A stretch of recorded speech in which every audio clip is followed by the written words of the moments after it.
Assalamualaikum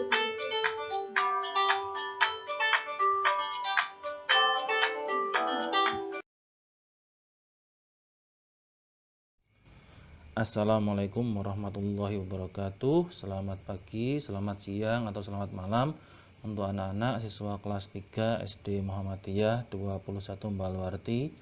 Semoga kalian tetap dalam keadaan sehat walafiat dan tetap menerapkan pola hidup bersih sehat.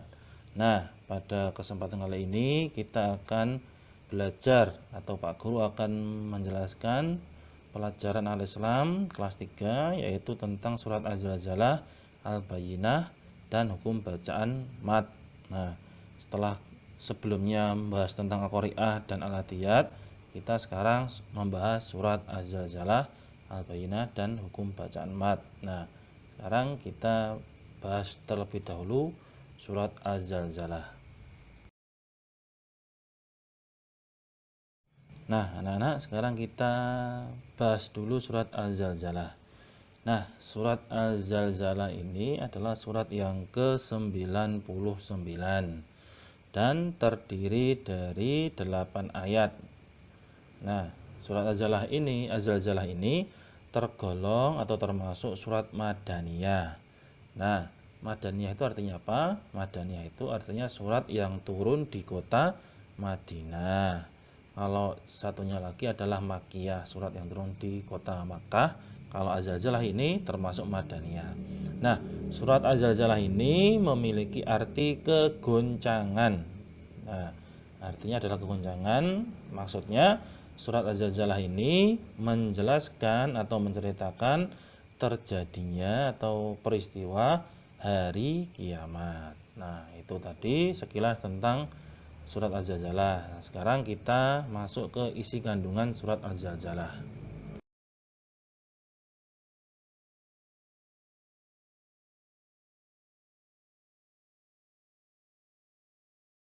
Nah, anak-anak, sekarang kita masuk ke isi kandungan surat Az-Zalzalah. Nah, bisa kalian lihat pada gambar yang sudah Pak Guru siapkan. Di situ adalah contoh-contoh atau peristiwa ilustrasi hancurnya dunia atau terjadinya hari kiamat. Nah, sama seperti pada gambar itu, surat ini menjelaskan atau menceritakan tentang dahsyatnya hari kiamat. Surat ini menceritakan bahwa ketika hari kiamat terjadi, bumi akan berguncang dengan guncangan yang sangat dahsyat. Nah, bumi akan mengeluarkan semua beban berat yang dikandungnya. Jadi maksudnya ketika hari kiamat itu terjadi, akan terjadi guncangan yang sangat dahsyat dan bumi akan mengeluarkan semua isinya. Semua yang ada di dalam perut bumi itu akan keluar. Nah, seperti gunung-gunung meletus, kemudian terjadinya tsunami dan lain-lain, dan manusia tidak ada yang selamat. Nah, sekarang kandungan selanjutnya kita simak.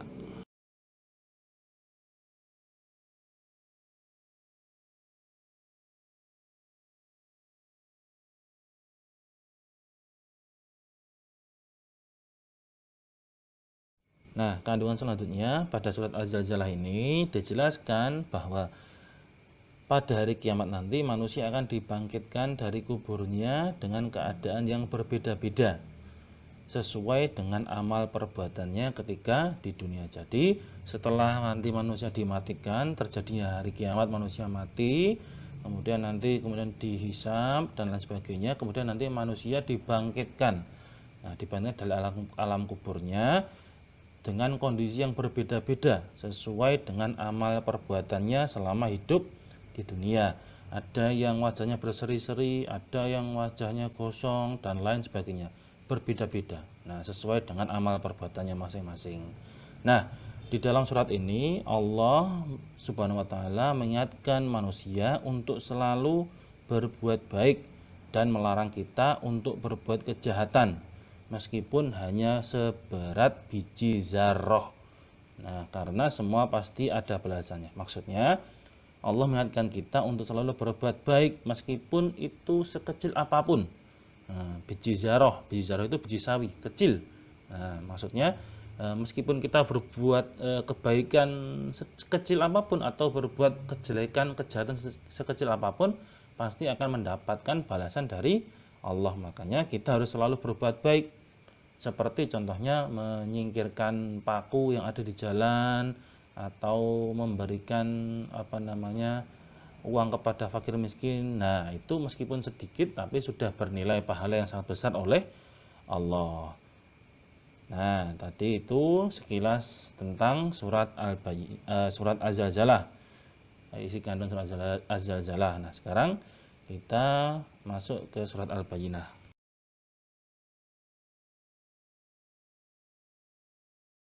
Nah, anak-anak, sekarang kita mengenal surat Al-Bayyinah.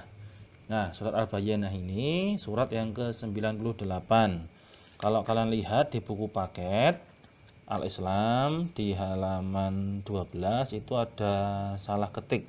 Ya, salah ketik, harusnya Al-Bayyinah itu adalah surat yang ke-98. Nah, Al-Bayyinah ini terdiri dari 8 ayat. Nah, tergolong surat Madaniyah, sama seperti surat Az-Zalzalah. Al-Bayyinah ini tergolong surat Madaniyah. Nah, memiliki arti bukti yang nyata. Artinya surat ini menjelaskan orang yang tidak mau beriman kepada Allah Subhanahu wa ta'ala. Nah, itu tadi sekilas tentang surat Al-Bayyinah. Nah, sekarang kita masuk ke kandungannya. Nah, anak-anak, sekarang kita masuk ke isi kandungan surat Al-Bayyinah. Nah, surat ini, Al-Bayyinah ini menjelaskan tentang kisah kaum kafir dari ahli kitab yang tidak mau beriman kepada Allah. Mereka tidak mau beriman pada Allah, padahal sudah ditunjukkan bukti yang nyata, yaitu berupa seorang Rasul atau Nabi Muhammad SAW dan kitab Al-Quran. Jadi orang kafir dari ahli kitab ini tidak mau beriman Allah, padahal sudah diberi bukti berupa utusan seorang Rasul, Nabi Muhammad, dan kitab Al-Quran, tetap tidak mau beriman. Nah, surat ini menjelaskan bahwa orang kafir dari ahli kitab dan orang musyrik yang tidak mau beriman akan dimasukkan ke golongan syarrul bariyah atau seburuk-buruk makhluk, dan dimasukkan ke neraka jahanam selamanya. Jadi di neraka itu bermacam-macam atau golongan tingkatannya banyak. Nah, orang yang tidak mau beriman itu tadi masuk ke neraka jahanam. Nah, sedangkan orang yang beriman dan beramal soleh akan dimasukkan ke golongan khairul bariyah, artinya sebaik-baik makhluk, dan akan dimasukkan ke surga Aden selamanya. Sama seperti neraka tadi, surga itu juga bermacam-macam. Ada surga Firdaus, surga Aden, dan lain sebagainya. Nah, orang yang dijelaskan di Al-Bayyinah tadi, orang yang beriman itu akan dimasukkan ke surga Aden selamanya. Nah, itu tadi kandungannya tentang surat Al-Bayyinah. Sekarang kita masuk ke hukum bacaan mat.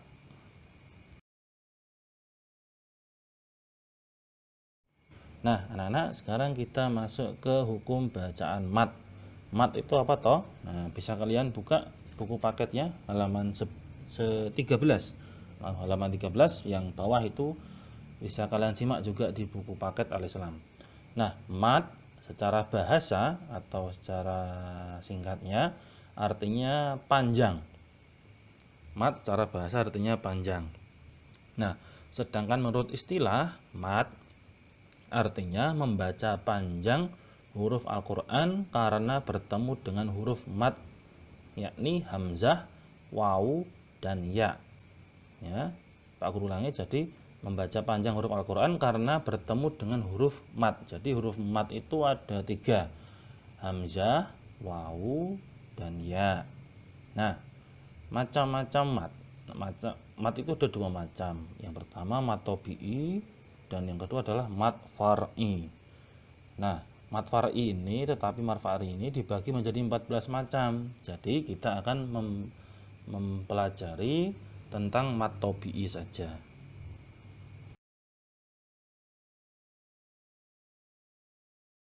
Nah, anak-anak, sekarang kita bahas tentang mat tabi'i. Setelah tadi mat ada dua macam, mat tabi'i dan mat far'i, kita akan membahas mat tabi'i saja. Nah, mat artinya panjang, sedangkan tabi'i artinya biasa. Jadi kalau digabungkan, mat tabi'i artinya panjang yang biasa. Jadi panjang harokat itu ada bermacam-macam. Ada yang 2 harokat, ada yang 5 harokat, ada yang 6 harokat.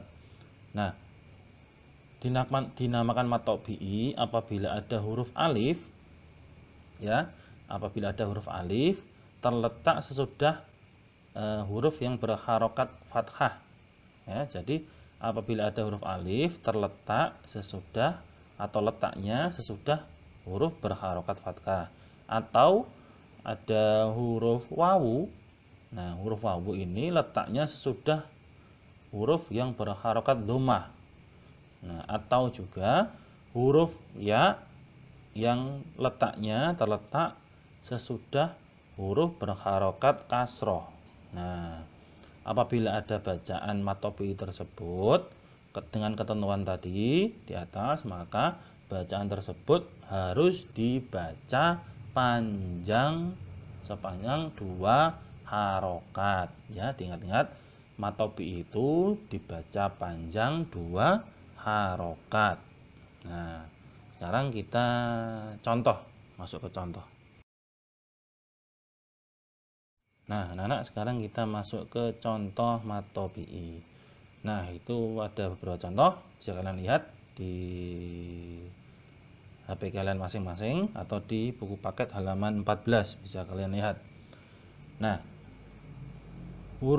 contohnya, yang pertama huruf alif terletak sesudah huruf yang berharokat fathah. Itu ada dilihat kal faroshi. Nah, itu yang Pak Guru warnai merah, yang berwarna merah itu adalah mat tabi'i. Nah, itu adalah mat tabi'i yang berwarna merah, itu adalah mat tabi'i kal faroshi.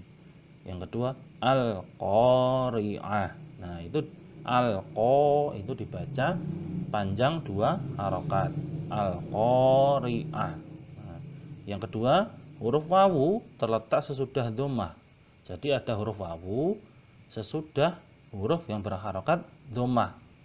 Wa takunu. Nah, itu yang berwarna merah itu adalah mat tabi'inya, itu yang berwarna merah itu. Wa takunu, ada huruf kaf berharokat dhammah, kemudian setelahnya ada huruf wawu. Nah, wawu yang disukun. Nah, itu mat tabi'i. Kemudian yang kedua fal muriyati. Nah, huruf mim yang berwarna merah itu berharokat dhammah dan sesudahnya ada huruf wawu. Nah, itu contoh yang kedua. Yang ketiga, huruf ya terletak sesudah huruf yang berharokat kasroh. Contohnya la syahidun. Nah, huruf ha berharokat kasroh, belakangnya ada huruf ya sukun. Nah, kemudian la syadidun. Huruf dal itu berharokat kasroh, kemudian sesudahnya ada huruf ya berharokat sukun. Nah, itu tadi contoh bacaan mat tabi'i. Nah, sekarang masuk ke tugas kalian di rumah. Nah, anak-anak, untuk tugasnya kalian bisa mengerjakan kuis secara online. Linknya Pak Guru bagikan di grup kelas, ya. Dikerjakan semaksimal mungkin. Kalau tidak bisa buka juz amma dan dibaca ulang-ulang video yang Pak Guru bagikan, ya. Terima kasih. Kurang lebihnya Pak Guru mohon maaf. Wassalamualaikum warahmatullahi wabarakatuh.